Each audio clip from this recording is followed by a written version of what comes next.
বাংলাদেশে মাজারের বিরুদ্ধে কথা বলা আর অলিদের বিরুদ্ধে কথা বলা এক জিনিস না। মাজার পূজারী যারা আছে তারা এটাকে বিকৃত করে আমরা অলিদের বিরুদ্ধে বলছি, এই ধরনের একটা প্রপাগান্ডা কিন্তু চালিয়ে দিচ্ছে। এটা হচ্ছে তাদের নেক্সট শুরুতের ধোঁকাবাজি। আমরা আমাদের সম্পর্ক হবে মসজিদের সাথে, মাজারের সাথে না। স্পষ্ট কোরআনে কারিমে আল্লাহ পাক ইরশাদ করেছেন কবরের উপরে বিল্ডিং বানানো যাবে না। আমি কি আল্লাহটা শুনবো নাকি এদেশের তথাকথিত নাস্তিক বুদ্ধিজীবীদের কথা শুনবো? আল্লাহ বলছে তুমি সত্যের বাণী যদি উচ্চারণ করতে পারো হিম্মত নিয়ে, তাহলে যদি গোটা পৃথিবী তোমার বিপক্ষে চলে যায় তুমি সত্য থেকে এক চুলো সরবে না। আজকে আমি হকার সাইফুল বলল, যদি আমি রাষ্ট্রের কোনো দায়িত্বে আসতে পারতাম, আমি একদিন বেঁচে থাকতাম বাংলাদেশের প্রত্যেকটা মাজারকে ভেঙে মাটির সাথে গুড়িয়ে দিতাম। এতে করে আমার জীবনে কি হবে আমি সেটা দেখবো না। এই মাজার ভাঙার সাথে আল্লাহর সন্তুষ্টি জড়িত। আপনারা মনে করেন মাজারে যিনি শুয়ে আছে উনি হয়তো আল্লাহর জান্নাতে চলে গেছে। হযরত শাহজালাল শাহপরানরা আমাদেরকে ইসলামের দ্বীনি শিক্ষা দিয়েছে। আমার তো মনে হয় যদি শাহজালালকে আল্লাহ আরেকবার ফিরে দিত, শাহজালাল সিলেটের খাদেমকে আগে জবাই করতো যে বেটা বদমাইশ, আমি এসেছি এই জমিনের মধ্যে ইসলামকে কায়েম করার জন্য, আর তুই আমার পূজা করে আল্লাহর সাথে নাপারমানি করতেছিস। না, এটা শাহজালালের শিক্ষা হতে পারে না, এটা শাহপরানের শিক্ষা হতে পারে না। এটা হচ্ছে ধান্দাবাজ ব্যবসায়ী যারা আছে মাজার পূজারী, ওদের ধান্দা ওইটা। কি হয়েছে আজকে আপনারা আইসা মানববন্ধন করতেছেন কেন? মাজার ভাঙতেছি। আরে মাজার ভাঙতেছি আল্লাহকে খুশি করার জন্য। আর আপনারা মাজারে গাঁজা টানেন কেন? আপনারা মাজারে সেলফি তুলে মেয়ে ছেলে একসাথে এভাবে অবৈধ কাজ করতেছেন কেন?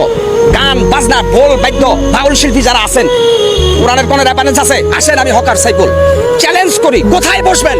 কোরআন থেকে প্রমাণ করে দিব গান বাজনা বাদ্য ঢোল হারাম, মাজার হারাম।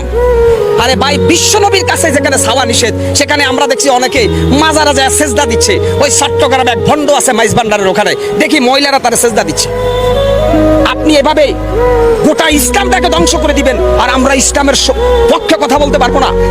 আপনি শয়তানের অনুসারী হয়ে হুঙ্কার ছাড়বেন আর আমি রাসূলের সৈনিক হয়ে আপনার হুঙ্কারের প্রতিবাদ করতে পারবো না। মুসলমান কি এত দুর্বল?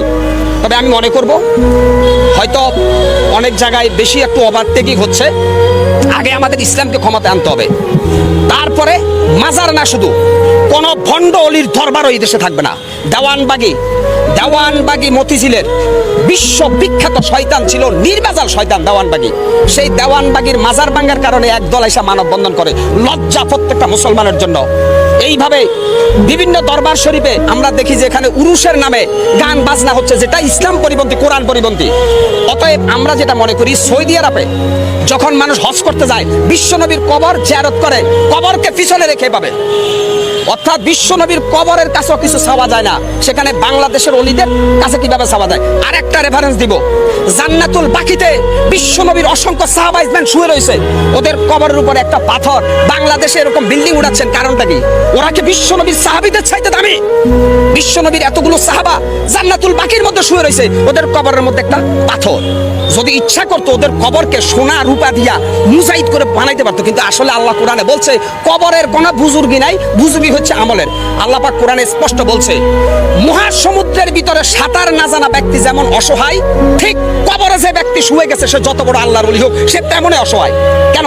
হাসরের ময়দান আল্লাহ কোরআনে স্পষ্ট বলছে আমাদের নবী মুহাম্মদ সাল্লাল্লাহু আলাইহি সাল্লাম ছাড়া প্রত্যেকটা নবী বলবে ইয়া নাফসি ইয়া নাফসি। তাহলে এই ভণ্ডদেরকে ওদের বাবা বা ওলিরা কিভাবে জান্নাতে নেবে? এই বেটা গাঁজাখোর, বেটা বদমাইশ, কোরআন নাই, হাদিস নাই, ফরকালের চিন্তা নাই, আইসাই কয় আমরা মাজারের ভক্ত। ওলি তোমরা মাজার ভক্ত, মাজার পূজারী, অলিদের ভক্ত না। তোমরা শাহজালাল শাহপরান আব্দুল কাদের জিলানের অনুসারী না, তোমরা শয়তানের অনুসারী। ৯৬% মুসলমানের দেশে প্রত্যেকটা মুসলমানের ইমানি দায়িত্ব মাজার পূজারীদেরকে শায়েস্তা করা। এত করে যদি আমরা মারা যাই আমরা শহীদ আর ওরা আবু জেহেল। আজকে অত্যন্ত কষ্ট লাগে ভাই, অত্যন্ত দুঃখ লাগে। আজকে সোশ্যাল মিডিয়া থেকে শুরু করে এক ধরনের তেলবাজ সুশীল সমাজ বাইরেছে, মাজার ভাঙছে, আস্তাগফিরুল্লাহ আস্তাগফিরুল্লাহ। কেন মাজার ভাঙছে? আরে ভাই, কবরের উপরে বিল্ডিং ভাঙার নির্দেশ দিচ্ছে রাব্বুল আলামিন আল্লাহ। আপনি কত বড় নাস্তিক বুদ্ধিজীবী, আপনি মাজার ভাঙতে নিষেধ করেন কেন? আমি বলছি না যে প্রত্যেকটা মুসলমানের ইমানি দায়িত্ব বাংলাদেশের প্রত্যেকটা মাজারকে ভেঙে গুটি গুটি করে দেওয়া। এখানে উগ্রবাদের গন্ধ পাও, মৌলবাদের গন্ধ পাও, তাহলে আল্লাহর কোরআন নিয়ে বসো। এই মাজার পূজারীরা আসো, আমি বসবো তোমাদের সাথে। যদি কোরআনে জায়েজ দেখাইতে পারো মাজার, আজ থেকে আমিও কোনো মাজারের অনুসারী হব। অতএব তোমাদের এই ভণ্ডামি, তোমাদের এই ধান্দাবাজির বিরুদ্ধে কথা বলছিল বাংলাদেশের হাক্কানি আলেম ওলামা, তোমরা তাদেরকে আবু জেহেল বলছিলা। অর্থাৎ এজিদ যখন হাসান হুসেনকে যখন এজিদের বাচ্চারা হত্যার ষড়যন্ত্র করে, তখন অনেক নামদারি আলেম ছিল, এরা জালেম। আজকে অত্যন্ত কষ্ট লাগে ভাই। আমি মনে করি আল্লাহর কসম খাইয়া বলতে পারি আমার ভাগ্য পরিবর্তনের মালিক একমাত্র আল্লাহ। কোন পীর, কোন বাবা, কোন আউলি আমার ভাগ্যের ভালো বা মন্দ কোনোটাই করতে পারবে না। আমরা একটা পাকা চুলকে বাঁকা করতে পারবে না কোনো অলিমিয়া। আমরা অলিদেরকে সম্মান করি কেন?